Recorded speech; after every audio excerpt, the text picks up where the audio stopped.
Bom, hoje a gente vai estar dando uma recapitulada aqui no tecido epitelial. Eu pensei em fazer um vídeo de introdução à histologia, só que eu decidi pular essa parte de microscópio, técnicas histológicas, tinções também. Com exceção, talvez a gente pode dar uma mencionada aqui na hematoxina e eosina, que são os corantes mais populares, né? Que vai estar mais exposto para quem está iniciando a matéria, vai ser essa.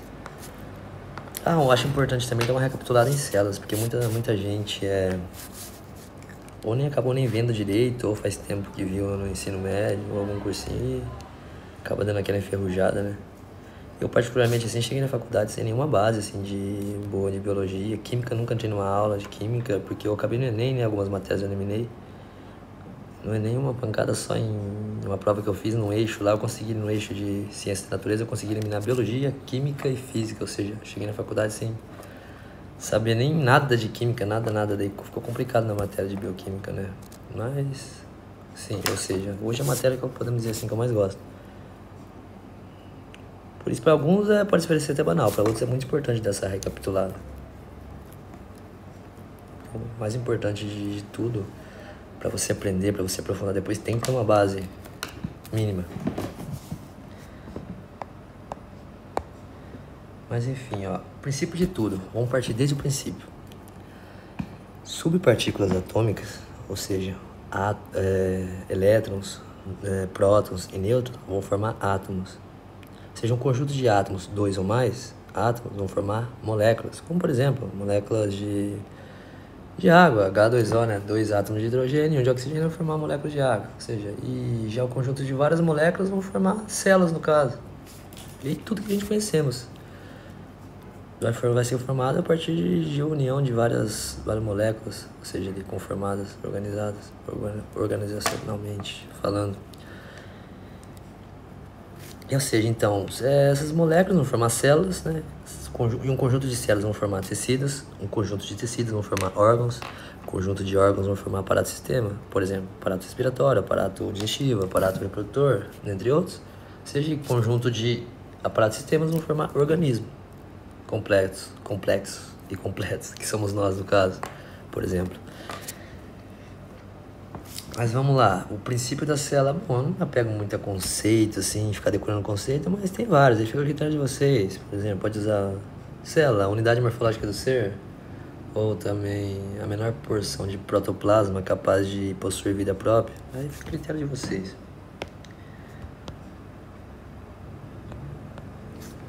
Bom, a célula, ela está composta por 3 partes principais. Uma membrana, denominada membrana plasmática, um citoplasma, né, ou seja, que é essa parte central interna, e um núcleo, que esquematicamente fica na parte central aqui. Esquematicamente, lembrando que aqui é só um modelo padrão, geralmente a gente vê, né, esses modelos esquematizados de célula, sempre redondinha, mas lembrando que tem vários tipos de modelos de células, a morfologia delas variam radicalmente. Esse aqui é só um exemplo esquemático pra gente ter como base. Lembrando, pessoal, também que a aula está sendo totalmente improvisada, nem separei tópico, nem vou fazer edição nem nada, é só para ter como base, entendeu? Nada enfeitado. Eu mesmo não gosto muito de cerimônia não, o importante é saber a base, e depois vocês aprofundam. Então, a membrana plasmática, né, como eu mencionei, as principais partes da membrana plasmática, ou seja, que a membrana plasmática atua como uma barreira seletiva, ou seja, ela delimita a célula, ela que separa o meio interno do meio externo. Ou seja, ela atua como uma barreira seletiva, ou seja, ela é semipermeável, ou seja, ela controla o passo de substâncias desde o meio interno para o meio externo e vice-versa. Temos o citoplasma, assim, aqui, que é essa parte aqui, conforme está... Bom, acredito que esteja aqui, né, indicando em vermelho, né, onde que eu estou tentando demonstrar aqui. Bom, tá, agora eu tenho certeza que sim. Então, o citoplasma e o núcleo. A membrana externa aqui, vamos colocar que ela pode ser chamada de, pelo menos que eu lembro, 3 nomenclaturas diferentes, 3 términos.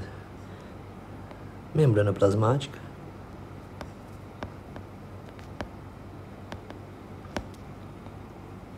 plasmalema e membrana citoplasmática.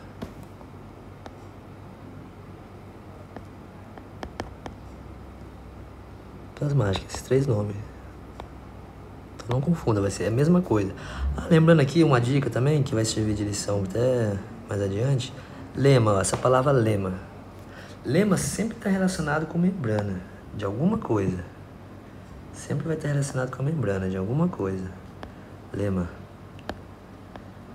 Por exemplo, axolema vai ser a membrana ali, né? A membrana que envolve, em volta da célula, que envolve a célula ali, a membrana no caso dos neurônios, das células nervosas. Sarcolema, a membrana ali, né? Que envolve a célula muscular, no caso. Ali no sarcoma, que é a unidade funcional do músculo. Mas isso vocês vão ver mais pra frente. Mas lembra sempre disso, o sufixo lema sempre vai estar relacionado com uma membrana. Tá indicando que é uma membrana de alguma coisa. Bom, depois eu vou entrar mais em detalhe específico da composição dela. Vamos falar agora do citoplasma. O citoplasma é essa região, essa parte interna aqui, que fica entre o núcleo e a membrana plasmática, ou plasmalema, ou membrana citoplasmática.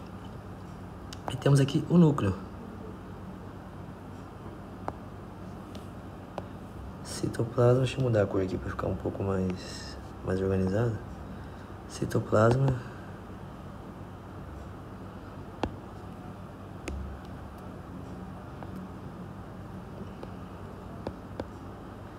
E o núcleo.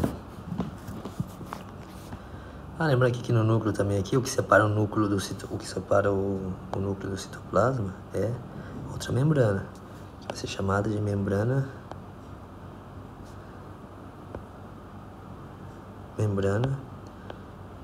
nuclear, ou também núcleo-lema. Lembra? Sufixo lema, núcleo-lema. Está se referindo, seja, que a membrana do núcleo.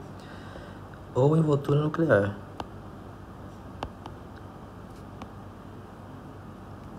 Esses três términos vai ser, no final das contas, é a mesma coisa. Uma das principais partes mesmo, assim, que eu quero que vocês fixem bem, membrana plasmática, citoplasma e núcleo. Bom, o que a gente pode falar um pouco da membrana plasmática agora? Bom, a membrana plasmática, ela é ou seja, ela atua como barreira, né? Ela atua como barreira seletiva, ou seja, permitindo, ela é semi-permeável, né? Por isso que fala, ela é uma barreira seletiva, ou seja, ela controla o passo de substâncias desde o meio externo para o meio interno e vice-versa. Ou seja, ela que delimita a célula, né? Separa o meio interno do meio externo, ela que dá... que conforma, né, essa morfologia, o formato da célula, né? Ou seja, é a parede dessa porção de protoplasma, digamos assim. Ela está composta por uma bicapa fosfolipídica. Bicapa fosfolipídica. Ou seja, sua composição, a maior parte das moléculas que compõem ela são moléculas de fosfolípido. Temos outras também, no caso de proteínas, glucoproteínas, glucolípidos, colesterol, lípidos, né? Colesterol, no caso, é um lípido. E por que bicamada esse termo? Vamos tentar entender aqui. Por exemplo, eu vou tentar desenhar de forma bem esquematizada, simplificada, uma molécula de fosfolípido. Por exemplo, a molécula de fosfolípido, ela vai ter um polo que a gente denomina cabeça e vai ter outro polo na outra extremidade, ou seja, outro polo que a gente denomina cauda. E no caso, essa região que a gente chama de cabeça é um polo, ou seja, ela é uma região hidrofílica, ou seja, ela interage com a água. Já na cauda, ela é uma região hidrofóbica, ou seja, ela repele a água. Então, por isso que a gente pode chamar, a gente pode caracterizar as moléculas de fosfolípido como moléculas anfipáticas, ou seja, elas são tanto hidrofóbicas quanto hidrofílicas. Ou também podemos chamar de polar ou apolar. Ou seja, uma extremidade dela repele a água, a outra interage com a água. Por exemplo, aqui, por exemplo, uma capa. Por isso que fala bicapa. Agora vocês vão entender. Uma capa de fosfolípido, ou seja, várias moléculas de fosfolípido aqui, por exemplo. Formando uma capa e tal. Aqui do lado oposto vai ter outra capa de fosfolípido. Por isso que fala bicapa fosfolipídica. Mais ou menos assim. Ou seja, conformando todo e assim sucessivamente, esse mesmo padrão aqui. É como se eu tivesse dado um zoom aqui, ó, e a imagem que nós estaria vendo seria essas moléculas de fosfolípido. Por isso que fala bicamada fosfolíptica, ou seja, uma camada, outra camada. Aqui é uma imagem mais esquematizada, mais ou menos isso que eu tentei desenhar. Aqui temos a extremidade, né, que é polar, né, que é hidrofílica, que interage com a água, e aqui as caudas. Cauda aqui repele a água. Do outro lado, mesma coisa, moléculas no sentido oposto aqui. Por isso que fala bicamada. Primeira camada, segunda camada, primeira camada, segunda camada. Aqui, como eu vi mencionado, ó, além de fosfolípidos, moléculas de fosfolípido que compõem a membrana plasmática, temos também aqui outras moléculas, proteína, glucoproteína, glucolípido, colesterol, né? O colesterol vai conferir uma resistência a mais nessa membrana, né? Mas, ou seja, de maneira geral, de forma gritante, o que mais compõe ela, a membrana, digamos, seja fosfolípido. Voltando aqui, deixa eu apagar esse aqui.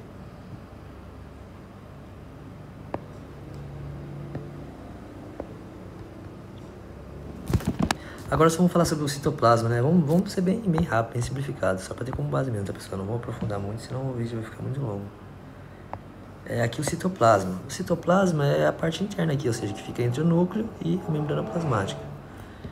E o citoplasma, que é uma região composta por um líquido, né? É um líquido viscoso com aspecto gelatinoso, assim, um meio coloidal, digamos assim.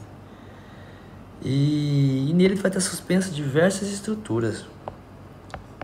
Do mais tipo de formato. Aqui é só um exemplo bem simplificado. Nele que vai estar suspensas as organelas. E como definição, pode escrever aí, diminutas estruturas que desempenham funções importantes. Ou seja, pequenas estruturas que desempenham funções importantíssimas. Aliás, né? E esse líquido aqui, que está no citoplasma, é também chamado de citossol. Portanto, quando você vê a palavra citossol, citoplasma, é praticamente a mesma coisa. Só que citoplasma é denominado como se fosse assim, em termos simples. Essa região, citossol, líquido se encontra nessa região, mas é praticamente a mesma coisa. Citossol e citoplasma. Certo? Temos que recapitular também as organelas. Acho que eu lembro da maioria, pelo menos as mais importantes. E é o núcleo. O núcleo, né, obviamente, é o centro de comando da célula, ele que determina todas as funções. E nele que contém nosso material genético. Ele é praticamente, fazendo analogia ao cérebro, como se fosse o cérebro da célula. Temos aqui a membrana, né, envoltura nuclear, nucleolema ou membrana nuclear, né, que vai separar o núcleo do citoplasma. E as organelas? Vamos tentar recapitular as mais importantes aqui. Deixa eu ver se eu lembro. No caso, temos o retículo endoplasmático, né? Retículo endoplasmático rugoso, que participa no quê? Síntese proteica, né? Síntese proteica. O retículo endoplasmático liso, da síntese de lípido, né? Uma coisa importante também é o retículo endoplasmático liso, ele tem uma função de armazenamento de cálcio.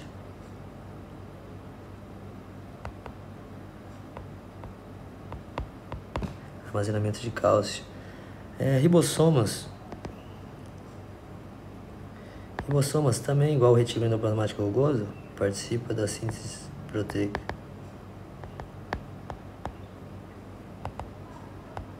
Vamos lá, aparato de Golgi.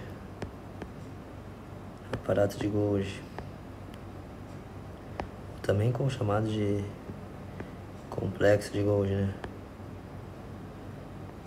Porque ele atua basicamente um termo mais simples, empaqueta proteínas e incorpora carboidratos. Por exemplo, ele produz ali moléculas mais complexas, por exemplo. Faz a união ali de proteínas com carboidratos, por exemplo, glucoproteínas, glucolípidos, mais ou menos assim, enzimas, produz enzimas. Seria uma definição bem simples: empaqueta proteínas e incorpora carboidratos. Então, eu estou mais ou menos assim: produz as glicoproteínas, glicolípidos, produz as enzimas também, se são produzidas nele. Qual mais? Vamos ver. Você lembra mais de alguma? Ah, o lisossomas. Lisossomas. Ele participa no quê? Tem qual função? Digestão celular. Ou seja, ele degrada partículas. Ele contém enzimas. Especificamente, se não me engano, enzimas hidrolasas ácidas. Mas não vamos dar muito detalhe não, você acaba confundindo. Vamos pegar só a base. Contém enzimas. Enzimas são o quê? São catalisadores de reações químicas. Elas aceleram as reações químicas no corpo. Participa de inúmeras funções. Enzima, ou seja, sem enzima não teria como existir a vida. Como nós conhecemos, não seria impossível. Peroxissomas, né? Peroxissomas participam no quê? Na detoxificação celular.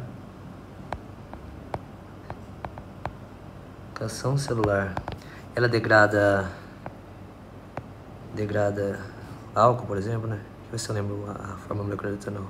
C2, H6O, se não me engano. Também degrada o peróxido de hidrogênio, H2O2, que seria popularmente chamada de água oxigenada. Ou seja, essa substância ela acaba degradando, participa da detoxificação. Deixa eu ver se falta mais alguma. Não podia ficar de fora, né? Mitocôndria, importantíssima nela, ou seja, ela produz ATP, ou seja, energia. Também pode usar como termo respiração celular. Bom, devem ter mais, porém as mais importantes mesmo são essas que eu me recordo agora, lembrando que é improviso, tá? Temos também estruturas importantes que se chamam citoesqueleto. Ali no citoplasma, citoesqueleto.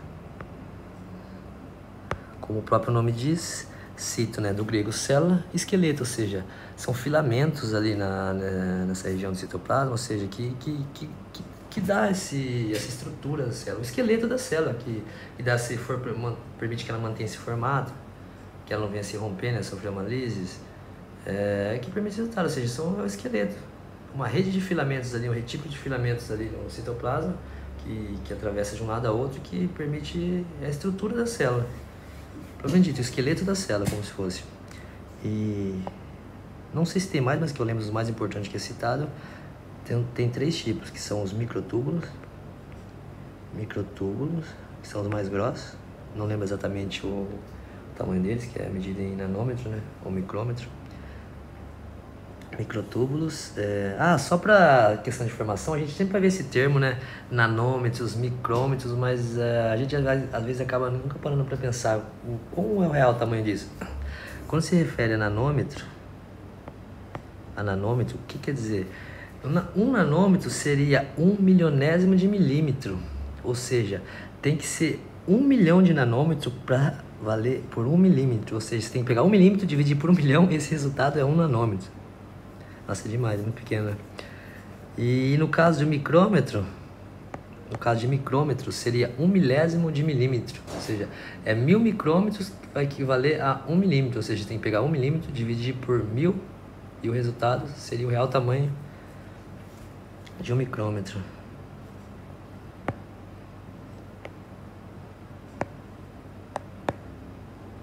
Mas enfim, os filamentos que a gente estava falando do citoesqueleto. O citoesqueleto tem 3 tipos de filamentos, né? Principais pelo menos que eu lembro. O citoesqueleto tem os microtúbulos, filamentos intermédios e os filamentos de actina. Além de dar estrutura, também ele permite a movimentação de certas estruturas ali dentro do citoplasma ou de algumas moléculas, certo? Mas de maneira, tem também inclusões citoplasmáticas ali, como organelas. Inclusões citoplasmáticas. Ou seja, que normalmente são vesículas ali que contêm lípidos, pigmentos. Não é tão importante de mencionar não, mas só para não passar batido. Então, célula é basicamente isso, o princípio mesmo da célula é isso, de forma mais básica. Pra quem estava enferrujado e não tinha pegado bem. É bom ter como base isso. O que a gente dá pra falar mais agora? Ah, tinção, né? Como vocês já devem ter visto já, as principais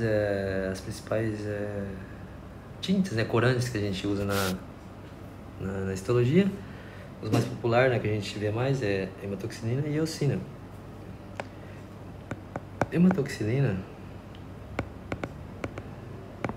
ele é um corante básico. E eosina é um corante ácido. Bom, e como sabemos que na química os opostos se atraem, ou seja, a hematoxilina, por ser um corante básico, ele vai atingir o quê? Ele vai se fixar em um ambiente, em um local ácido, como o núcleo, por exemplo, né? Não vou entrar em detalhe o que é ácido, é básico, vocês vão ver isso em bioquímica, no caso. Mas enfim, o núcleo, propriamente dito, né? No núcleo tem o quê? Nosso DNA, que no caso seria os ácidos nucleicos. O núcleo é um ambiente ácido. Então, como o ambiente ácido vai ter afinidade por um corante básico, e o oposto, um ambiente básico, por exemplo, que é o citoplasma. O citoplasma é um ambiente básico. Ou seja, então, no caso, a hematoxilina, que é um corante básico, ou seja, ela vai se fixar no núcleo, o núcleo vai ser atingido por ela, como os opostos se atraem. E no caso da eosina, que é um corante ácido, vai atingir o núcleo. Ou, aliás, desculpa, vai atingir o citoplasma. Aí esses ambientes, por exemplo, assim, que se relacionam com, por exemplo, igual o núcleo, né, que é atingido, que ele é ácido, atingido por hematoxilina com corante básico, você pode ouvir o termo assim, ou ler o termo em algum lugar, referindo-se à basofilia. Já ao contrário aqui, por exemplo, que é um ambiente básico e atingido por um corante ácido, você vai ver o termo eosinofilia, se não me engano, eosinofilia, alguma coisa assim. Bom, é isso mais ou menos. Acho que de célula já foi o que tinha pra falar, né? Ah, a composição do citoplasma aqui também. O citoplasma está composto na maior parte por água, né? 70, 80% de água. Ademais ali, o que vai ter nela? O que vai ter como componentes? Hidrato de carbono, proteínas, composição, proteínas, lípidos, íons, mais diversos íons no caso, né? Sódio, potássio, cloro, magnésio, como mais? Fosfato, né? E dentre outros. Mas essa é a composição geral dele. E mais abundantemente água, claro, por exemplo. Se eu não me engano, acho que uma célula consegue sobreviver até, se ela for desidratada, até 35% de água. Chegou a 35% de água, morre, não tem jeito. Essa composição de 70% a 80% aproximadamente, como média, essa composição de água. Para se chegar a 30%, 35% de água, ela morre. E só uma informação extra também. Esse hidrato de carbono seria a mesma coisa que carboidrato.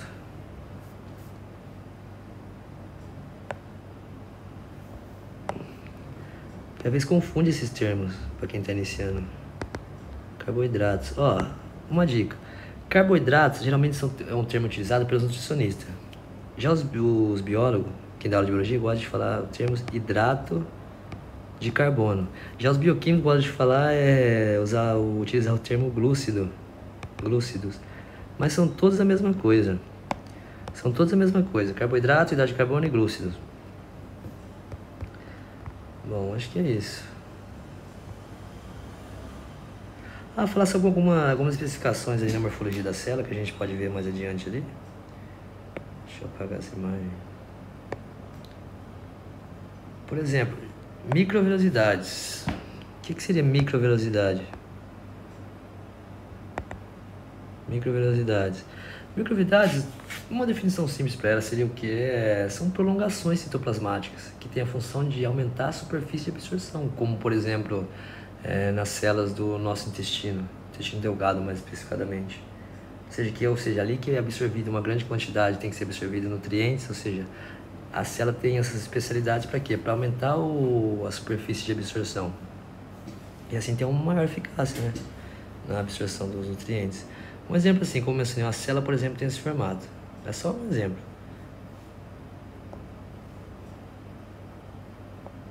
Já aproveitar esse gancho e outra informação. Aqui, por exemplo, seria a região basal da célula, região lateral e região apical. Região apical está sempre voltada para a luz, como por exemplo o nosso intestino ali. Aqui está bem na superfície ali, voltada para a luz, onde fica o alimento ali naquela parte oca, por exemplo, do intestino. As células que estão sempre voltadas para uma luz vai ser denominada região apical. Região basal é a região que vai estar sobre a membrana basal ali. Entre a membrana basal e o tecido conectivo. Depois mais pra frente vocês vão entender. Por exemplo, então digamos assim, que aqui seja a luz do intestino, onde vai estar o alimento que a gente ingeriu. Aqui seria a superfície de absorção da célula. Já uma célula que contém microvenosidade seria assim, mais ou menos. Vai ter o quê? As prolongações citoplasmáticas. Esse formato aqui digitiforme, formato de dedo. Estão vendo aqui como que aumenta a superfície de absorção, ou seja, tem bem mais superfície no qual pode entrar em contato aqui com o alimento para poder absorver os respectivos nutrientes.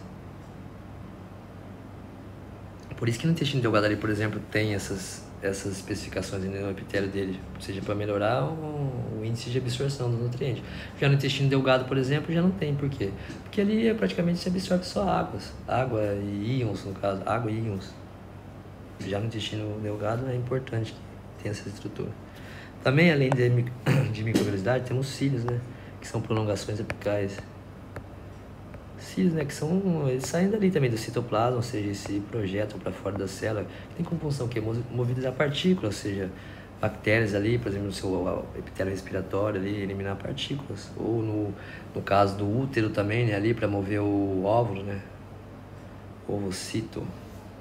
Até na região adequada ali para ser fecundado.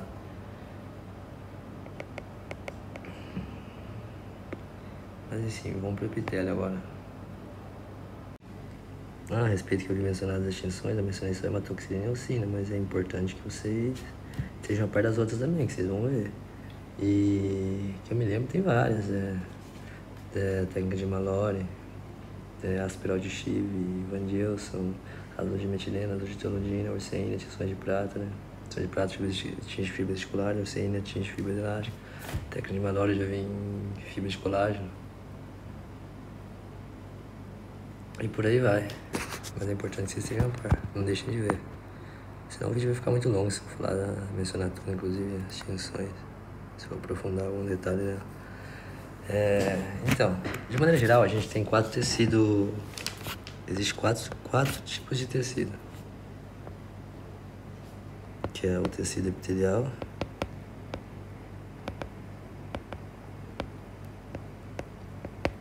tecido conectivo, em português seria tecido conjuntivo, né? Tecido muscular e tecido nervoso. E no caso desse tecido conectivo, além do tecido conectivo propriamente dito, que vamos ter que estudar ele pode se subdividir. Ele se subdivide em outros 4 tipos de tecido. Ou seja, seria o tecido conectivo ósseo, tecido conectivo sanguíneo, ou seja, o sangue é considerado um tecido, um tipo de tecido. Que no caso seria um tipo de tecido conectivo especializado líquido. O tecido conectivo ósseo seria um tipo específico de tecido, tipo especializado de tecido conectivo denso. Também temos tecido conectivo cartilaginoso,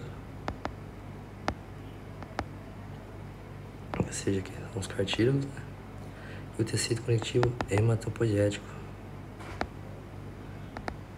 Também ou seja, a medula óssea, ali na medula óssea, onde ocorre a formação das células sanguíneas. Ou seja, depois de epitélio, eu acredito que vocês vão estudar glândulas e depois também tecido conectivo propriamente dito, que é tudo à parte. E depois as subdivisões dele também, que vai ser o ósseo, tecido conectivo ósseo, sanguíneo, cartilaginoso e hematopoético. Mas enfim, vamos pro epitélio. Finalmente, né? Tecido epitelial. Lembrando que eu não me pego muito a definição Depois de feito, o importante é ter a base no conteúdo, bem estruturado. Bom, é conhecido também como tecido de revestimento, ou seja, porque propriamente dito ele reveste as cavidades, superfície interna e externa do organismo, nos órgãos, a parte externa, a parte interna. A parte externa do corpo também, no caso ali da epiderme, né? E vamos ver uma definição aqui, bem básica, mas eu não me apego muito à definição, não. Ou seja, tecido epitelial, de acordo com o gênero, formação de... formado por células adjacentes. Células adjacentes.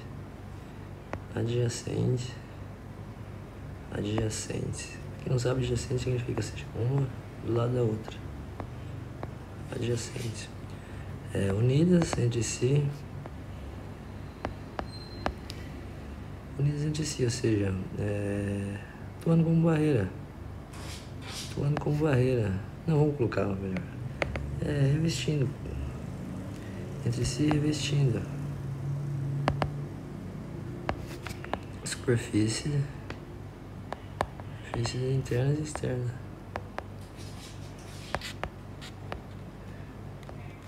Externas do corpo. Vamos para a função. Definição, agora a função.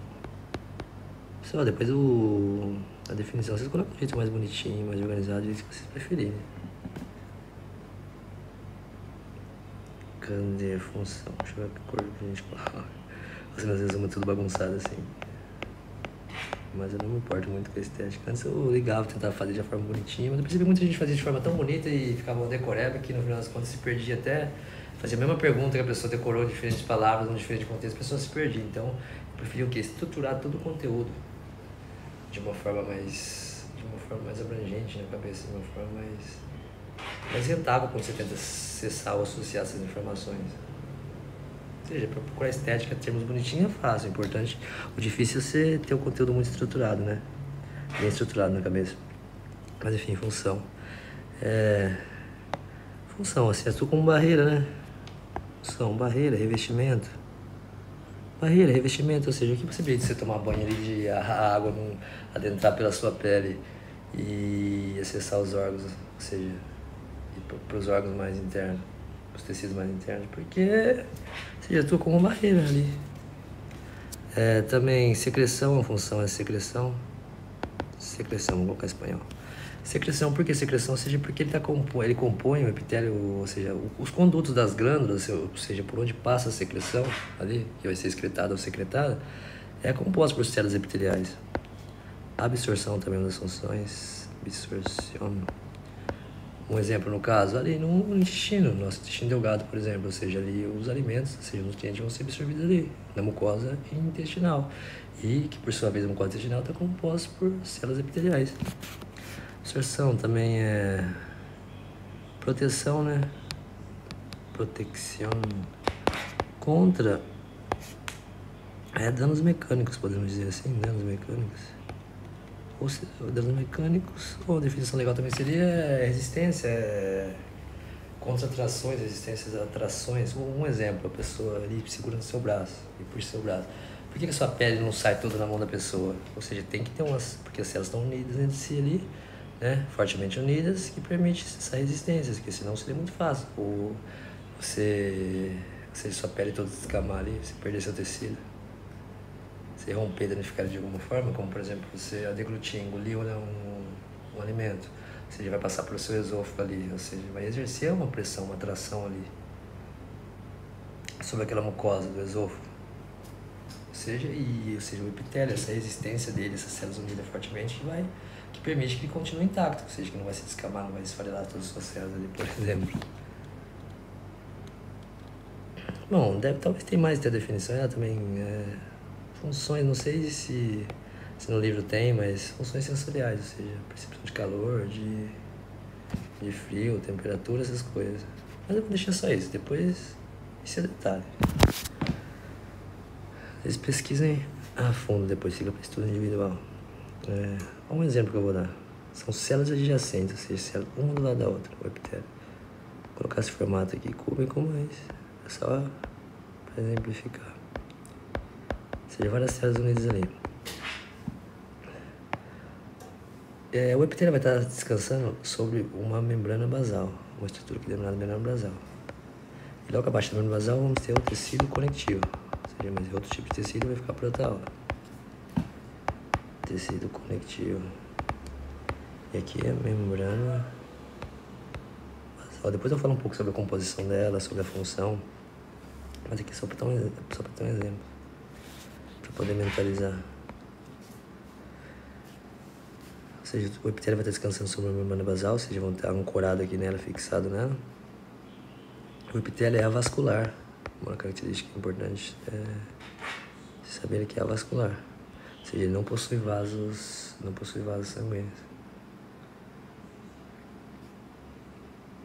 Porém, ele possui receptores sensoriais, pois ele pode sentir o calor, através dele vai ter receptores de sensação de calor, de frio, de pressão, né, no caso. Mas é vascular. Se ele é vascular, se não chega sangue nele, então como é que ele se nutre? Bom, ele se nutre por difusão, ou seja, é um movimento cinético das moléculas aqui do tecido conectivo, ou seja, que vão atravessar a membrana basal e vão chegar nessas células, nutrindo elas. Por difusão, ou seja, não vai chegar através de capilares sanguíneos. Certo? Vamos agora para a classificação, né? Pessoal, não liga se eu demorar um pouco para dar uma travada, como eu disse, eu não tô totalmente improviso, eu tô seguindo o fluxo, não fiz top nem nada. Dá para fazer de uma forma bem organizada, mas a intenção não é enfeitar, é só deixar o tema fixado mesmo, estruturalmente, na cabeça de vocês. E no começo dá muita dificuldade de histologia, assim, para compreender, porque é algo muito abstrato, você tem que muito usar a imaginação, né? Ao contrário de anatomia, que você consegue até estudar mesmo no espelho, né? Se olhando, vendo as estruturas, né? Mas, digamos assim, decorar, né? Mentalmente, mentalizar, já a histologia usa muito abstrato, tem que ter muita imaginação. E o epitélio pode ser classificado de duas formas. Primeiro, classificação.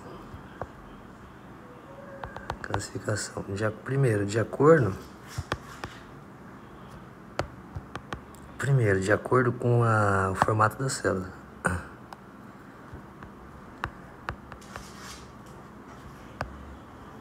Com o formato das células. O formato das células, que podem ser plana, vamos colocar plano, cúbico, células cúbicas, né? Formato cúbico, ou cilíndricas, células cilíndricas, formato cilíndrico.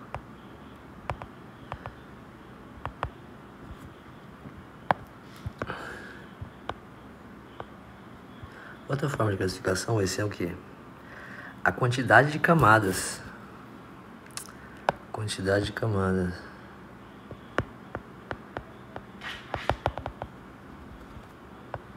Quantidade de camadas. A quantidade de camadas, que no caso, se for uma única camada, vamos tirar aqui como exemplo as células planas, ou seja, células planas. Mas vale para qualquer outra aí, tanto a cúbica quanto a cilíndrica. Células planas, por exemplo aqui. Uma camada, né? Aqui uma camada. Quando são uma camada, é denominada simples. O epitélio simples.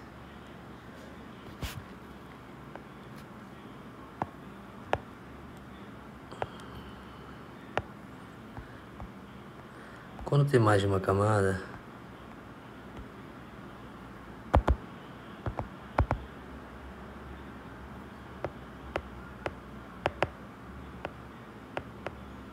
falou minha colagem.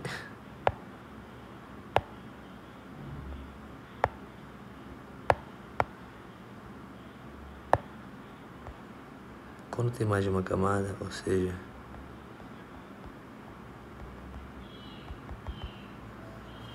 duas ou mais camadas,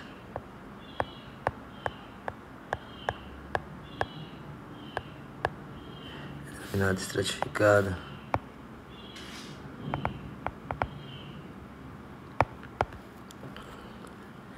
Isso aqui vale para todos, para o cúbico, para o cilíndrico. Cúbico assim, por exemplo. Uma única camada de células cúbicas. Simples. Mais de uma camada, duas ou mais células cúbicas. Estratificado também. Assim vale para o cilíndrico. Plano seria todo.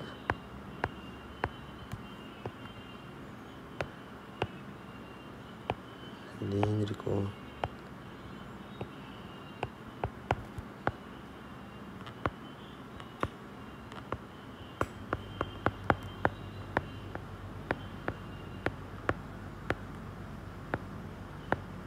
Ou seja, então para a gente identificar, classificar o critério, o que a gente vai ver primeiro? O formato da célula. Se tem um formato plano, se tem um formato cúbico, se tem um formato cilíndrico. Se identificamos aqui, por exemplo, essa célula deu para ver que ela tem um formato plano, né? Ou seja, caracterizado por quê? Ou seja, uma célula achatada, com núcleo aplanado, tá vendo? Não é um núcleo redondinho, bem igual ao caso do cúbico aqui. Então, com a quantidade de camadas. E depois com a quantidade de camadas. Primeiro a gente vai identificar se é o formato da célula. Formato plano, eu consigo identificar aqui. Se tem só uma camada, vai ser chamado epitélio plano simples. Se no caso a gente fique aqui, né, formato plano, mas tem mais de uma camada, duas ou mais, então a gente vai chamar epitélio plano estratificado, certo?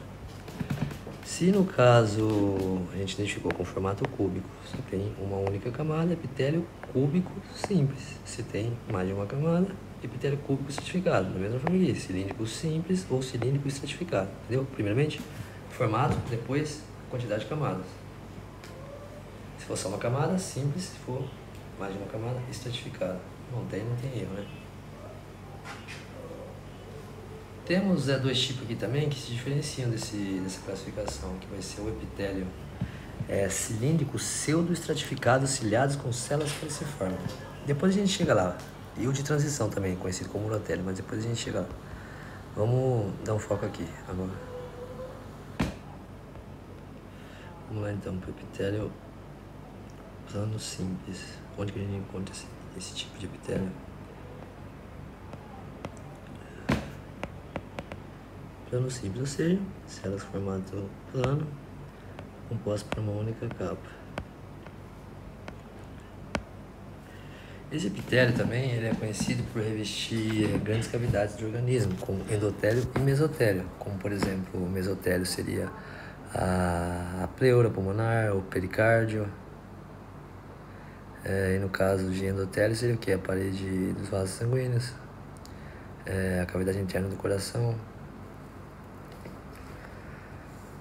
Por exemplo, aqui é um vaso sanguíneo. Imagina que aqui é um vaso sanguíneo, ou seja, a parede dela vai estar composta por células epiteliais, ou seja, um tipo de epitélio plano simples.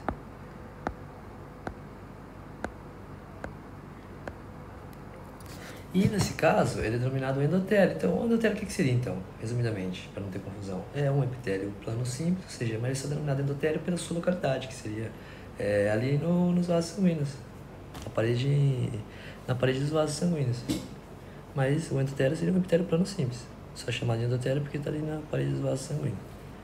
E no caso do pericárdio, ali, mesma coisa, é um epitélio plano simples, mas é chamado de mesotélio porque, na pleura pulmonar, por exemplo, chamado de mesotélio porque é só devido à sua localidade, mas é um tipo de epitélio plano simples.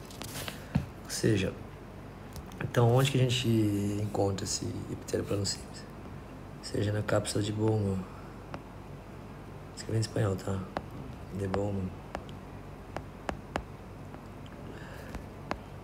E nos riñones. Mais especificamente na capa parietal da cápsula de Bowman. Porque lembra o termo parietal visceral. Visceral quer dizer o quê? Remete a algo mais interno, ou seja, vísceras. Parietal é algo mais externo. Então, no caso da capa parietal, na cápsula de Bowman, mais especificamente na capa parietal,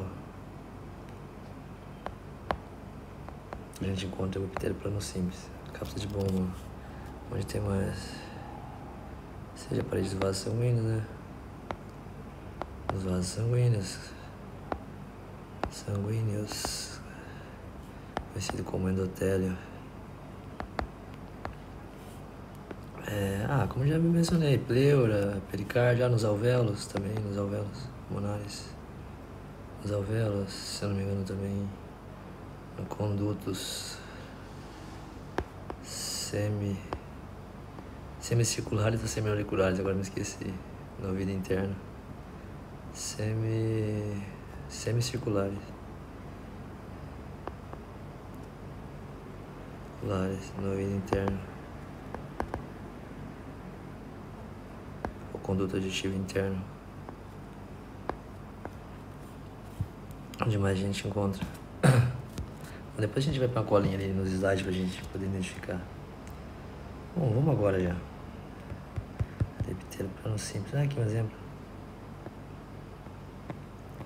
Aqui lembrando, ó, que o epitélio plano simples, você de formato das células possui um aspecto aplanado, ó. Ou seja, essa parte toda de baixo ignore. Aqui pra cá já seria tecido conectivo. Tecido conectivo, lembra aqui como mencionei no começo ali? Uma membrana basal estaria logo aqui, logo abaixo tudo tecido conectivo. Mas aqui é o epitélio. No caso, as células aplanadas. Esse aqui é um exemplo de epitélio plano simples. Ou seja, não é estratificado, é uma única camada de células planas, né? Ou seja, epitélio plano simples. Deixa eu ver aqui se eu esqueci de mencionar alguma órgão. Porção medular do renal, alvéola, pleura, pericárdio, certo? Condutos semicirculares. Certinho, não falta nenhum. Pode ter mais, pessoal, mas assim, esses são os mais populares. Profundo, depois é profundo, fica como estudo individual. Lembra que aqui é só uma base, um resumo.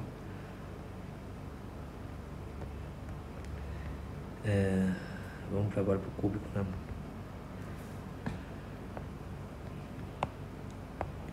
Plano simples. Agora vamos para o cúbico simples. Cúbico simples, ou seja, formato bem quadrado, células com núcleo bem arredondado.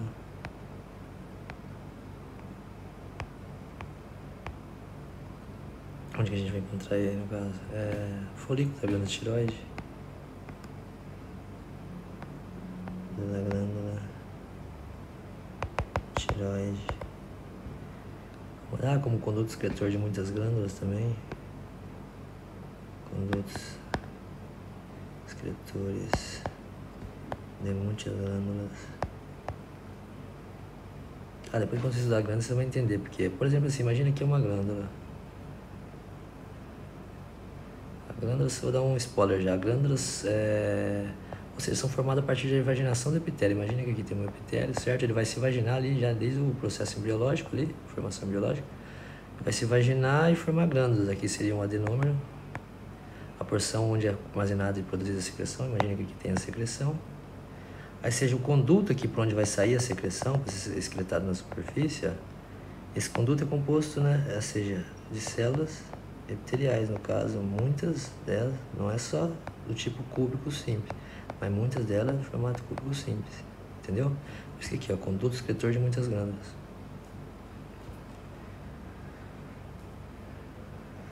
Qual mais? Vamos ver se eu lembro. Superfície do ovário.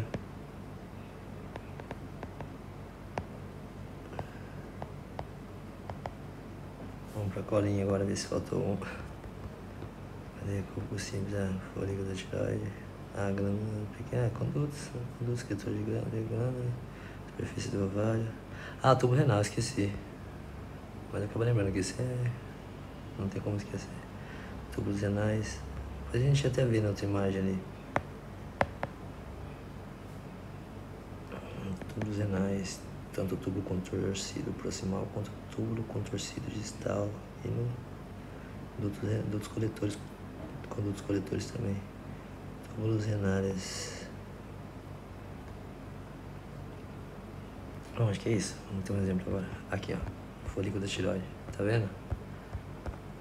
Isso aqui seriam os folículos da glândula da tireoide. Essa é uma das imagens mais fáceis para você reconhecer. Você vendo isso aqui, não tem erro, ó. Essas imagens aqui. Você lembra? Folículos da glândula da tireoide. Não tem? Acho que é a imagem mais fácil para reconhecer. Não sei como que vai ser a prova prática de você. Mas enfim, aqui, ó, tá vendo o epitélio? É a única camada, né? De células com formato quadradinho. No caso, com núcleo bem arredondado, ou seja, um formato, para classificar o formato cúbico, por ser uma única camada, cúbico simples, certo? Tranquilo, sem erro, né? Aqui outro exemplo, formatos cúbicos, cúbico simples, a célula mais quadradinha, formato quadrado, núcleo bem arredondado, sem erro. Agora cilíndrico, epitélio cilíndrico simples. Epitélio cilíndrico simples.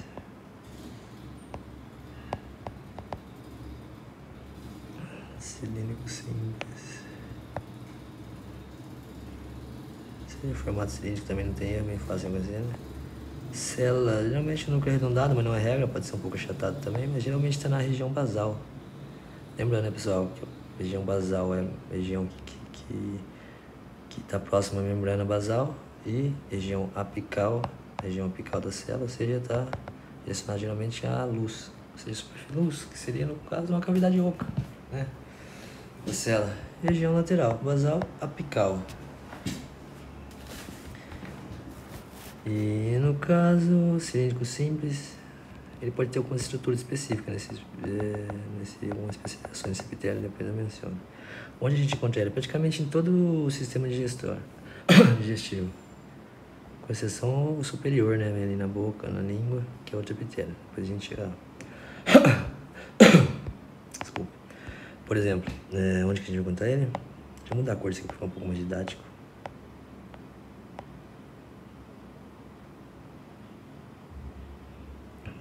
No estômago. Caramba, de onde surgiu isso?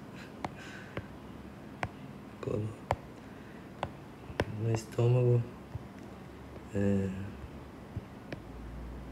Intestino delgado.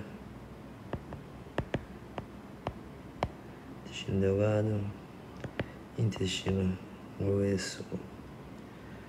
Qual mais? Na verdade, assim, para ficar bem fácil para você identificar, esse epitélio cilíndrico simples, ele vai desde o cárdia,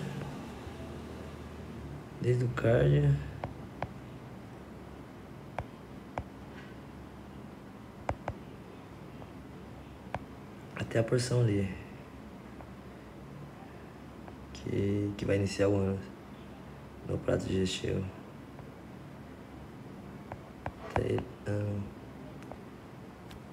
Tipo, no ânus mesmo, epitélio,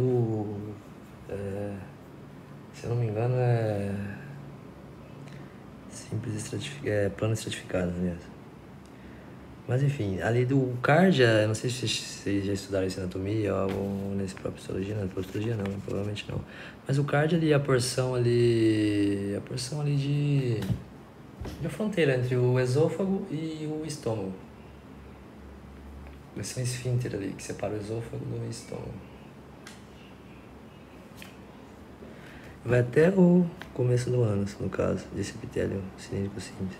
No caso do estômago, ele vai ter algumas especificações, algumas glândulas ali, né? Glândulas galiciformes, glândulas secretoras. Mas não vamos entrar nesse detalhe agora, não. Onde mais temos eles? No caso, no útero.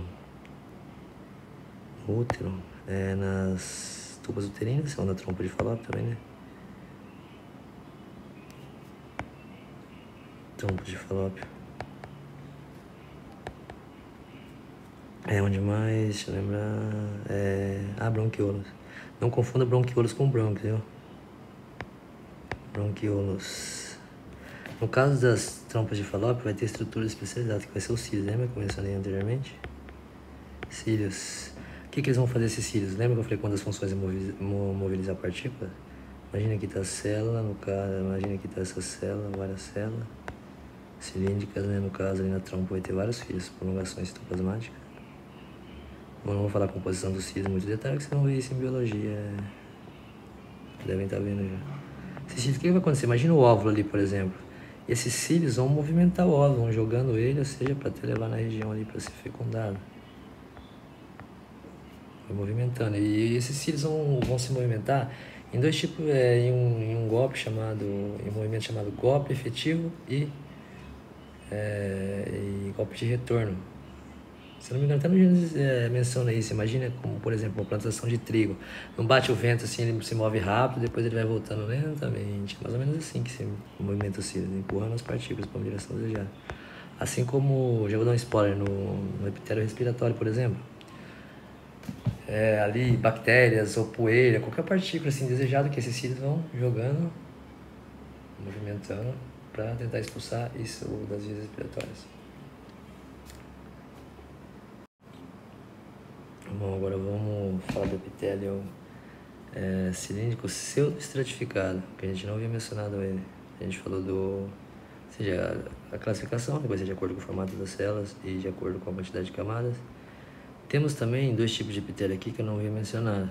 Ele é considerado epitélio simples também, mas a gente chama ele de epitélio cilíndrico. Cilíndrico pseudoestratificado.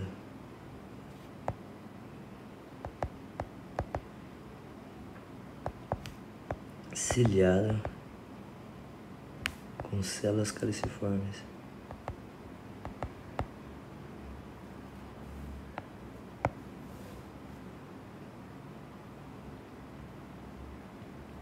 Então, no caso, pseudo, né? Em português seria pseudo, né? Pseudo, né? Do grego falso. Falso certificado. Por quê? Ou seja, propriamente dito, ele dá a impressão, ele conota ser um epitélio estratificado, porém não é. É um epitélio cilíndrico, parece ser um cilindro estratificado, porém não é. Ciliados com células caliciformes, porque normalmente ele tem essa estrutura. É um epitélio presente ali na maior parte da via respiratória, no caso. Ciliado, ou seja, porque eles possuem cílios, como mencionei anteriormente ali, né? Células caliciformes, com células caliciformes, ou seja, entre as células ali do epitélio, possui glândulas caliciformes. Células caliciformes, na verdade, são glândulas. São um tipo de glândulas caracterizadas por ser glândulas unicelares, ou seja, uma única célula é uma glândula. Caliciforme porque ela tem um formato de cálice, já a gente vai ver. Primeiro, onde a gente encontra esse epitélio? Epitélio das vias respiratórias, a maior parte das vias respiratórias.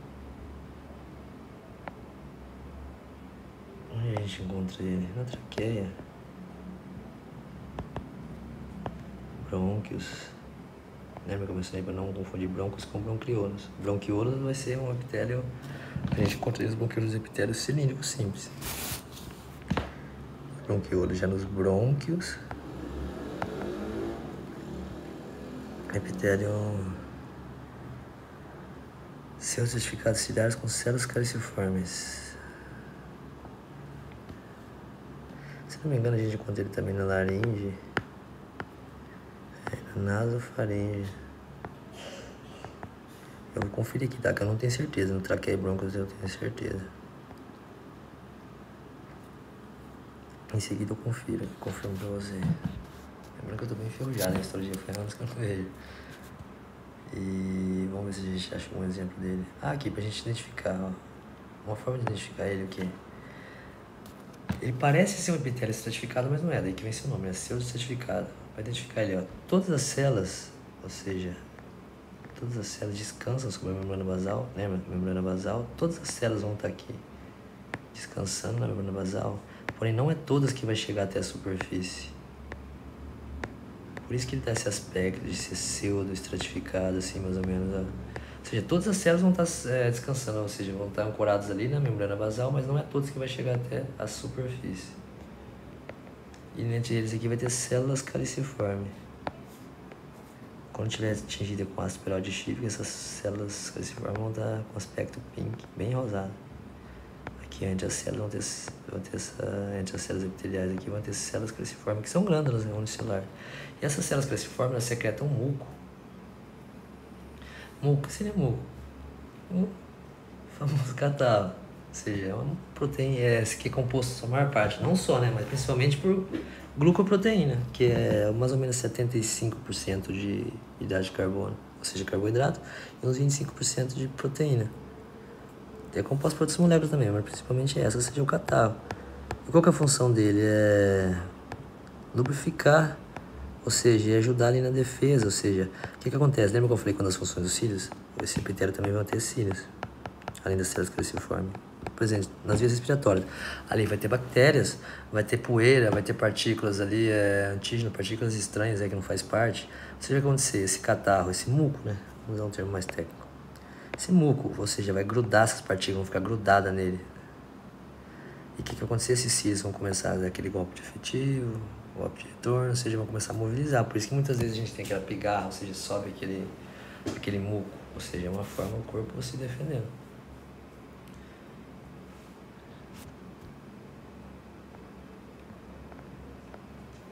Então, esse muco vai ter além da função de lubrificar, ele vai ajudar ali, no caso, ou seja, a defender as vias respiratórias ali. Vai aderir partículas nele, né, pelo aspecto pegajoso grudento dele, tanto bactérias quanto partículas de sujeira ou qualquer outro corpo estranho ali nas vias respiratórias, e com o movimento dos cílios vai pôr para fora. Por isso que o epitélio de quem é fumante ou de quem ou às vezes sofre alguma infecção bacteriana, tem algumas bactérias que destroem esses cílios e acaba danificando, ou seja, compromete as vias respiratórias, fica bem mais suscetível a ter infecções. Mas enfim, vamos pegar a imagem dele aqui agora, prática, pra gente ver como é que a gente identifica. Epitélio cilíndrico simples, eu dei algum exemplo de imagem? Acho que não, né? Não. Ah, tá aqui agora. Ó, voltando ao cilíndrico simples, depois a gente vai pro cilíndrico pseudoestratificado. Cilíndrico simples, ó, por exemplo, lembra? Formato cilíndrico, né? Bem característico, né? Que aparentemente a célula numa região mais basal, né? Na região mais embaixo da célula, não fica bem no meio. Embora alguns outros tecidos podem divergir, isso não é regra. Pessoal, lembrando que na medicina, na verdade, nada é regra. A arte da incerteza é a ciência da probabilidade, nada é 100%. Mas é mais ou menos assim, ó. Geralmente a célula tem alguns tecidos, se não me engano, mais pra frente vocês vão ver que a célula não está necessariamente localizada nessa região basal. Mas é mais ou menos assim, o aspecto cilíndrico, né? Aqui vai ser mais ou menos a membrana basal, mais ou menos essa região. Pra cá, tudo tecido conectivo, que vocês vão estudar ainda. Ou seja, formato cilíndrico, ou seja, núcleo na região mais basal, bem característico, né? Sem erro.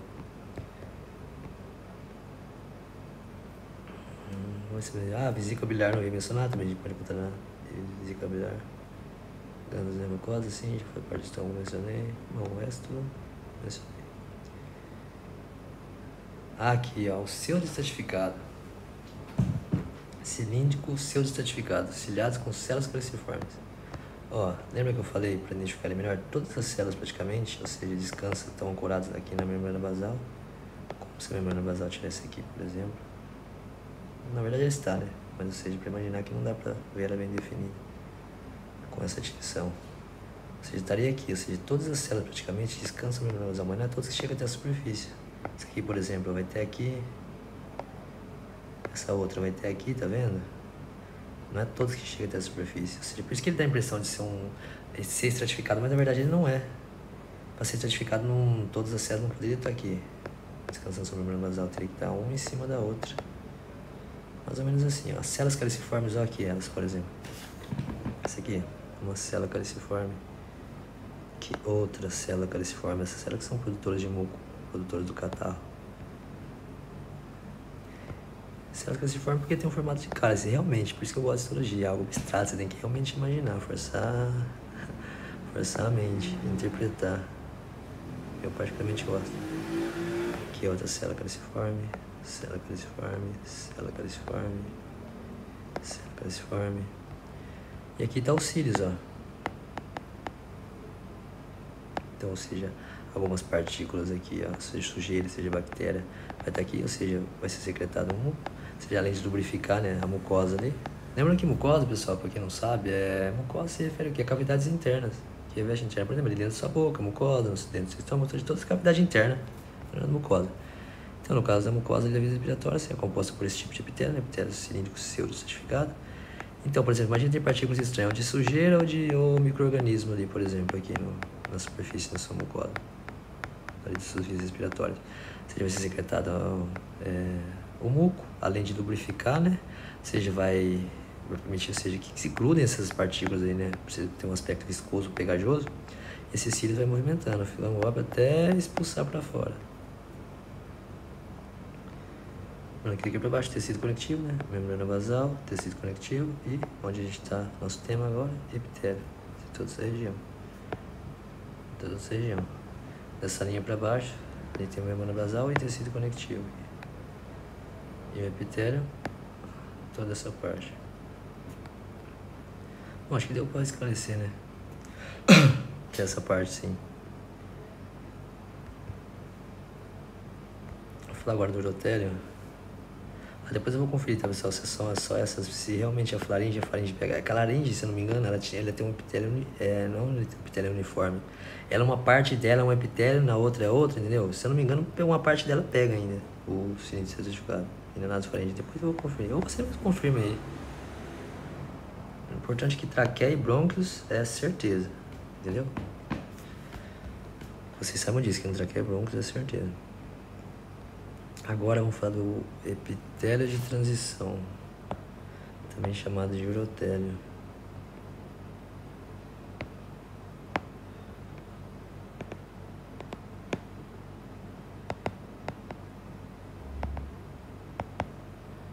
Ou urotélio.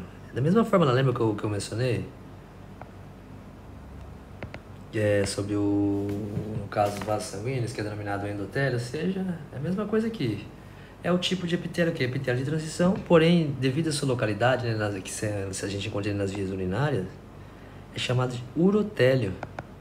Então, mas urotélio está se referindo que é um epitélio de transição, da mesma forma que endotélio está se referindo que é um epitélio plano estratificado. No caso, os vasos sanguíneos, né, que é chamado de endotélio, o epitélio plano simples, certo? E da mesma forma aqui, você viu o urotélio, você sabe que é o epitélio de transição das vias urinárias. Onde que ele vai se encontrar ali? Na uretra, na bexiga, né? Barriga. E ureteres, ureteres e bexiga, condutos urinários. A gente vai encontrar esse epitélio. Tem uma porção do rim, os cálices renais, se eu não me engano também.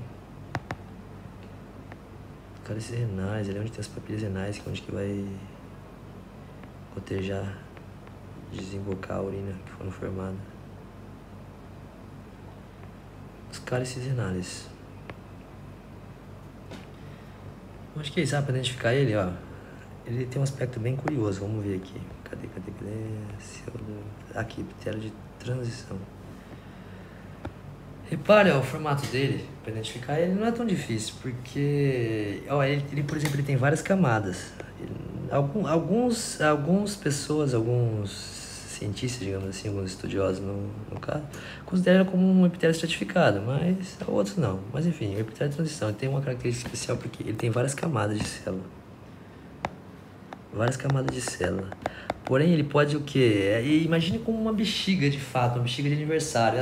Ela não tem um aspecto assim mais grosso quando começa a encher ela não começa a aumentar de tamanho e ficar mais fina. É a mesma coisa que funciona mais ou menos no caso da nossa bexiga. Ou seja, por exemplo, aqui, imagine que aqui é um epitélio da nossa bexiga. Ela vai começar a encher, ou seja, essas camadas vão diminuindo. Até ficar umas 2 camadas, por exemplo. Ou seja, é a mesma coisa como funciona uma bexiga de aniversário. É a mesma coisa. Então vai ficar mais fina, ou seja, para poder a capacidade de se estender. Ou seja, de armazenar toda aquela urina. Aí quando ela tá aqui, que eu não tenho uma imagem, depois vocês pesquisem aí. Se não for procurar aqui, vai ficar muito longo o vídeo. Achei que esse resumo de 20 minutos daqui a pouco. Já tá dando mais de 1 hora. E isso é só um resumo. Então, no caso, ele é chamado quando ela tá cheia, ou seja, quando ela tá bem distendida, somente umas 2 camadas, células em parágua. Parágua em espanhol seria guarda-chuva. Que tem esse aspecto de um guarda-chuva mesmo. Realmente, todo dia tem que criar imaginação. Porque você olha assim e fala, cadê o guarda-chuva? Mas, enfim, ele tem esse aspecto, para reconhecer ele tem esse aspecto poliédrico. Poliédrico seria o quê? Um formato indefinido na morfologia. Você lembra que a cúbica é quadradinha, a plana você vê que é achatado, cilíndrico, ou seja, provavelmente tem forma cilíndrica. Ele aqui forma poliédrica, geralmente começa como cúbica aparentemente, depois ele vai perdendo tudo a sua forma, não tem uma forma específica. Aqui você não sabe se é cilíndrica, se é cúbica, ou seja, parece cilíndrica, mas parece cúbica, daqui a pouco parece uma que é plana, ou seja, bem bagunçada. Isso aqui não tem erro, e essa estrutura específica aqui, ó, você consegue identificar bem ele. consegue identificar. Eu acho que não tem erro para identificar ele. Ou seja, o urotélio, o epitélio localizado nas vias urinárias. Vagina urinária. Vagina urinária não, pode considerar na uretra, né? A uretra da vagina, no caso, então seria aqui. A vejiga urinária, exemplo da imagem, não. Não é na uretra ali, seria na bexiga, aqui, como diz a imagem. Como eu disse, daí isso aqui provavelmente, né, é uma bexiga que está vazia, ou seja, tem várias camadas. Quando ela se enche, ou seja, essa camada diminui, ou seja, porque ela se estira. É como o exemplo que eu disse, da bexiga de aniversário, mesma coisa. Ela vai se esticar e vai se afinar. A gente já fala de transição, né, ele muda. Olha aqui um exemplo também. A imagem não está muito definida, mas aqui a gente vê o formato poliédrico, dá a impressão que começa as células como cúbica. Elas não têm um formato específico. Poliédricas. Ela vai virando uma bagunça só. Ou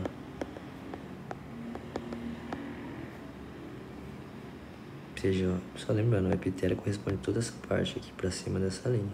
Para cá, epitélio membrana basal, para baixo mais tecido conectivo. O epitélio corresponde a toda essa parte para cima.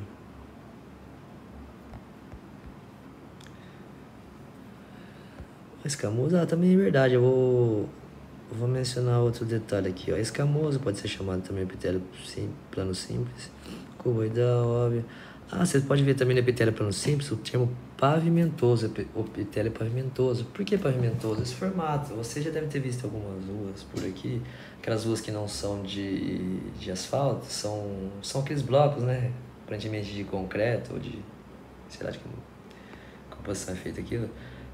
Ou seja, ela tem esse formato, que esses bloquinhos se encaixam no outro, não tem essas ruas aqui que não é de asfalto, então, ou seja, aquilo é chamado de pavimento. E justamente, porque tem esse aspecto meio assim, desses bloquinhos, que são chamados de epitélio pavimentoso. No Brasil acho que utiliza, então caso vocês vejam, não seja espantado. Pode ser chamado de escamoso ou pavimentoso, que seria o plano, epitélio plano. O que mais? Vamos ver aqui o que dá pra dar. A gente vai ter. Não, acho que a gente vai ter tudo. Agora a gente vai entrar no estratificado. Bom, acho que deu para esclarecer, né? De maneira geral, ficou bem esclarecido para identificar e para alguns detalhes assim que diferem um do outro. Agora vamos pro plano. Epitélio plano simples.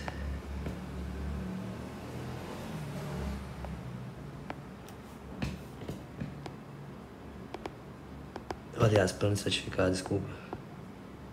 Plano estratificado. Seja, o nome já diz, né? Vai ser o formato comum, como a gente viu a classificação, vai ser um formato plano. Estratificado, ou seja, porque ele vai ter mais de uma camada, vai se estratificar propriamente dito. Estratificado. Núcleo aplanado, né? Característica dele, tal. Desenha 3, mas a partir de 2 camadas já é considerado. Como a gente vai ter como exemplo? Geralmente o epitélio plano estratificado ele vai estar localizado em áreas que, ou seja, que normalmente estão expostas a grandes trações, danos mecânicos, como por exemplo o esôfago, né? A pele, a cavidade bucal, o ânus, vagina. Ou seja, essas células estratificadas não uma resistência, né? Geralmente regiões que tem bastante trações de danos mecânicos ali, ou seja, tem aderência, contato ali, tem esse epitélio aí. Plano estratificado, onde a gente vai encontrar ele? Na pele. Um detalhe importante também aqui. Na pele, la piel. No caso mais específico da camada epidermis. Só, você vai ter que ser específico também. Quando se trata da pele, vocês vão ter que falar, por exemplo, se numa prova se isso aqui é válido, se não colocar, anula a questão. Na pele, ele vai ser chamado epitélio plano estratificado queratinizado. Epitélio plano estratificado queratinizado ou cornificado. Queratinizado. É o único órgão que você vai ter que falar. Todos você vai ter que falar específico, queratinizado ou não queratinizado. Na pele você vai ter que colocar especificadamente.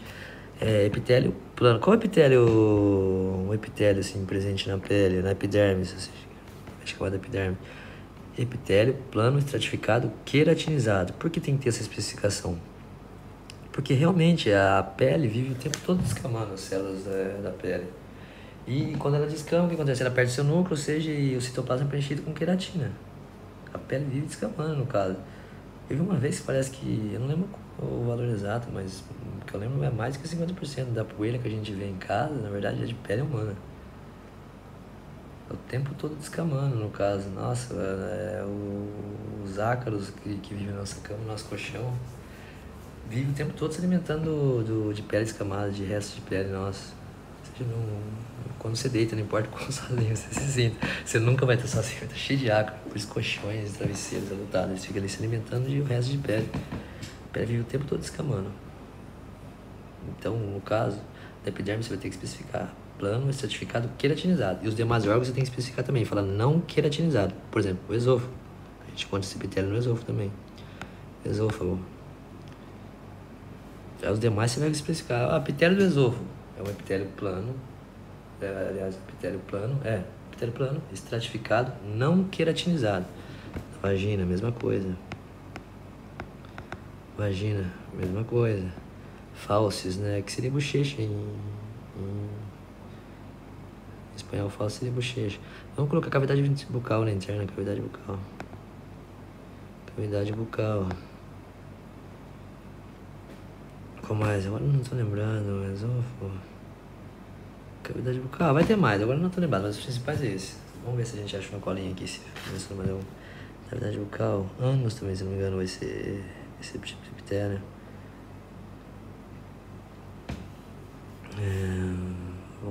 Então, todos esses demais você vai ter que especificar. Plano estratificado não queratinizado. Somente a pele é queratinizada. Ou não cornificada. E na pele, epitélio, plano estratificado, queratinizado ou cornificado. Aqui, não queratinizado ou não cornificado.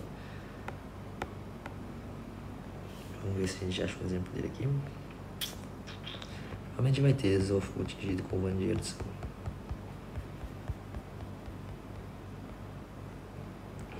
Cadê? Aqui um exemplo. Aqui, ó, tinção Van Gierson. E no caso, essa aqui seria um esôfago. Deixa eu ver se acha mais um epitélio certificado, não qualificado, não queratinizado. Cavidade oral, esôfago, vagina. Bom, aqui só tem alguns que eu mencionei. Todos que eu mencionei lá, aqui tinha lá. No caso, ó, vou dar uma dica pra vocês identificar. Como que vocês vão identificar uma pedra? Se aparecer uma imagem lá pra vocês identificar. Geralmente, olhem, esquece a camada mais de baixo, que muitas dessas aqui, ó, parece que isso aqui já é formato cúbico, né? Não fica claro que é plana. Olha as camadas mais superiores, entendeu? Se baseiam nelas, ó. Tá vendo aqui, ó, o formato aplanado, lembra? Certinho, formato aplanado, núcleo mais achatadinho, né? Não necessariamente bem redondeado. Olha as camadas mais aqui, ó, superficiais, que é mais fácil identificar, porque se olha aqui confunde. Elas não são lineares. Lembra que eu falei que não é organizadinho assim, né? Igual a gente desenha lá. Formatinho perfeito. Geometricamente perfeito.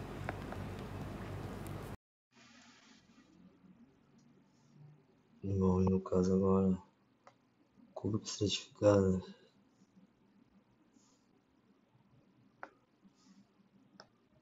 Cúbico estratificado. Mas aqui eu não lembro de nenhuma prova ter pedido ele, nada. Isso aqui foi um pouco mencionado, quase nem tem. O único exemplo que eu encontrei no Gênesis de cúbico estratificado foi como conduto excretor de algumas glândulas, no caso, por exemplo, de glândulas sudoríparas. Deixa eu encontrar conduto excretor.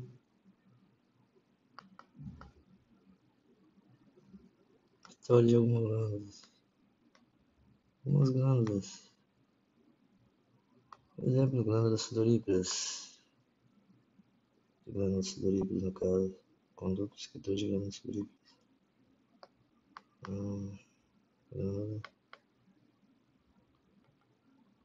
Caramba, achei que ia ser 20 minutos, já tá com 1 hora. Se aprofunda, vai 3 horas só de epitélio. É muito detalhe. Mas enfim, já tá finalizando. Epitélio cilíndrico estratificado, no caso. No Gênesis não tem nenhuma menção. Só se refere assim que se encontra em condutos excretores de glândulas de grande tamanho. Cilíndrico estratificado. Bom, acho que é isso. E mais um detalhezinho para finalizar. Que acaba, muitas pessoas nem acabam nem vendo, não sei se vão ter que cobrar no exame, mas acho importante, por exemplo, chegar na frente de fisiopatologia, hematopatologia, pode ter alguma coisa relacionada, alguma anomalia, alguma patologia, justamente nessas estruturas. Por isso eu acho importante saber. Muitas pessoas vão falar, não vou dar histologia, que eu não vou ser oncologista, não vou ser patologista, e blá blá blá. A gente vai ouvir, vocês vão ouvir muito isso no decorrer da, do curso. Só que, sinceramente falando, isso aí é meio que conversa furada. É mais bonito falar, eu sou meio vagabundo, não quero estudar, não ligo, só quero meu diploma. Tudo, de certa forma, é importante. Tudo é interligado lá na frente, tudo vai ser interligado. Mesmo se você não vai ser especialista em tal área, é importante como médico saber. Aí vai de você, se você quer ser um médico ou se alguém com diploma de medicina. É importante como médico a pessoa falar alguma coisa, mas não for sua área, você ter noção, pelo menos. Não precisa aprofundar, se especializar. Mas é importante saber, tudo é ligado. Já fiz prova de bioquímica, eu já aprendi muitas coisas na imunologia, fisiologia, com base em histologia. Tudo é ligado lá na frente. Depois você aprende a fisiologia, depois você vai ver as alterações. E chega na topato, por exemplo, no terceiro ano. Vocês vão rever essas lâminas, todas essas imagens, por exemplo, você vê aqui como é que está a composição, por exemplo, o formato, a formação do epitélio. Chega na topatologia, você vai ver essas mesmas imagens, ou seja, já com alterações, com patologias. Vocês vão ter que reconhecer. Se não tem essa base, vocês vão ficar meio perdidos. O que eu não revejo, igual eu tava vendo esses dias, a gente chegou em fisiologia em sistema nervoso, ou seja, eu esqueci muita coisa de neuroanatomia, ou seja, eu tenho que rever para poder ter base, porque para mim não tem sentido estudar algo só proferindo palavras que se dispersam no ar sem eu saber que realmente eu estou vendo. Então não adianta, eu acho que se você não estuda agora, você já fica afiado para depois, e é pior ainda, porque vai estar associado com outra coisa. Então, ou seja, estuda, aprofunda o máximo que puder, assim, nem que seja de forma, não precisa ser de forma realmente aprofundada, mas o que dá para você pegar, pegue. Não seja medíocre no conhecimento. Ah, só o que o doutor pediu, vou tirar a média, tá bom. Não, aprofunda, mas estudem por livro. Mesmo se o doutor não exigir, só pelo slide for suficiente para tirar nota. Estudem por livro. Outro conselho que eu dou também, para mim é praticamente claro que eu tenho maior rendimento, ou seja, utilizando folha, papel. Mas depois eu vi, tem até estudo que mostra que, ou seja, que é bem melhor você estudar por papel, ou seja, que reflete luz do que por uma tela que emite luz. Pra mim foi sempre claro isso, mas eu achei que era algo particular, mas realmente é bem melhor você estudar por papel, por livro, escrever, tem que escrever muito, antes de só ler. Mas enfim, eu vou mencionar agora algumas estruturas chamadas especializações laterais de membrana. Que seriam, no livro ele é bem confuso, mas seria o quê? De forma simplificada, estruturas denominadas zônula oclude, zônula adherens, desmossoma. Mesmo são as três principais especializações da Germana. Que ela seria? Para que ela serve? O que seria ela? Na verdade, elas servem para, ou seja, manter as células unidas, ou seja, ali firmemente, para quase não haja o fluxo de substância entre as células, ou seja, porque as células ficam realmente ancoradas ali. Lembra quando a principal função é manter as células unidas ali, contra proteção contra, seja trações mecânicas no caso, seja conferir resistência ao tecido.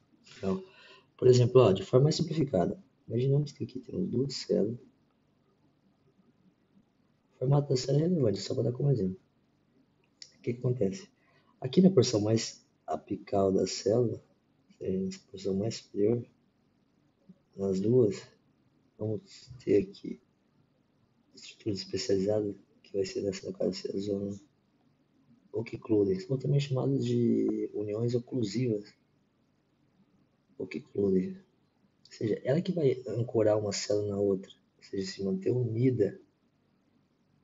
Bom, não vou falar de detalhes das estruturas, a composição estrutural delas, né? Mas no caso, proteínas É, oclutina, se eu não me engano, né? Vai ser as proteínas aqui de ancoragem de uma placa, que vai ter proteínas de transmembranas, que vai se manter unidas. Ou seja, mas de alguma forma essas estruturas vão estar se manter unidas, vão se ancorar. Mais para baixo, a zona da adherência.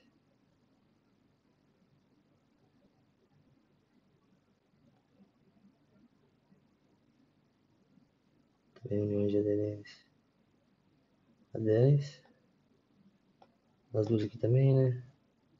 Que vai ter como proteína aqui as caderinas, proteína de transmembrana, que vai manter, ou seja, manter uma célula unida à outra. Se eu não me engano aqui, ó, vai ser unida ao citoesqueleto. Lembra como no citoesqueleto da célula? Os filamentos de actina aqui, por exemplo. Mais ou menos assim, vai estar unido aqui, ou seja, manter uma célula presa a outra. E aqui embaixo temos os desmossomas. Desmossomas, que é basicamente o mesmo princípio, para manter as células fortemente unidas. Desmossomas. Vamos ter aqui, né, essa placa, no caso aqui, essa placa citosólica aqui, formada por desmoplaquina, desmogleína, proteína de transmembrana. A composição, esquece, só para você ter como base o que significa, mais ou menos, se pesquisem aprofundar. Ou seja, elas têm função, essas estruturas, de manter as células ali ancladas, presas umas nas outras. Também, aqui sobre a membrana basal, vamos ter uma estrutura chamada hemidesmossomas, que seria o quê? A metade do desmossoma. Só metade. Por exemplo, como aqui tem um aqui, outro aqui, formando um desmossoma, aqui só seria metade de um. Que vai ancorar a porção basal na célula à membrana basal. Hemidesmossomas. Então, isso aqui só para entender de maneira geral. Assim, outra estrutura que a gente vai ter os nexos, né? Nexus, ou também conhecido como união comunicante, ou seja, para a célula se comunicar uma com a outra. Aconteceu alguma coisa aqui na célula, por exemplo, vai transmitindo uma para outra. Deixa eu fazer outro desenho aqui. Os outros ali que eu desenhei tem incomodando. Nexus, por exemplo, uma mais perto. Nexus seria a estrutura mais ou menos assim, é similar a essas que eu demonstrei anteriormente, só que ela não tem função de ancoragem, ou seja, de manter as células unidas, mas sim, ou seja, da comunicação entre as células. Ou seja, aconteceu algo aqui nessa célula, vai acontecer informação, vai viajar esses nexos. Também não vou falar composição, mas fica para outro detalhe. Nexo composto por 6 nexinas, proteínas, mas independente. Ou seja, a informação vai viajar e vai fazer passar rapidamente de uma célula a outra, desencadeando toda essa informação. É mais ou menos isso. E acho que esse aí era para ser um resumo, mas já foi quanto tempo de vídeo. Espero que tenha ajudado. Ó. Foi uma forma bem amadora, eu não me preparei nada, não organizei tópico, né? Poderia ser de uma forma mais fluida, mas foi muito improvisado mesmo. Espero que possa ajudar. Tira esse tabu da histologia que muita gente a princípio tem dificuldade e não gosta.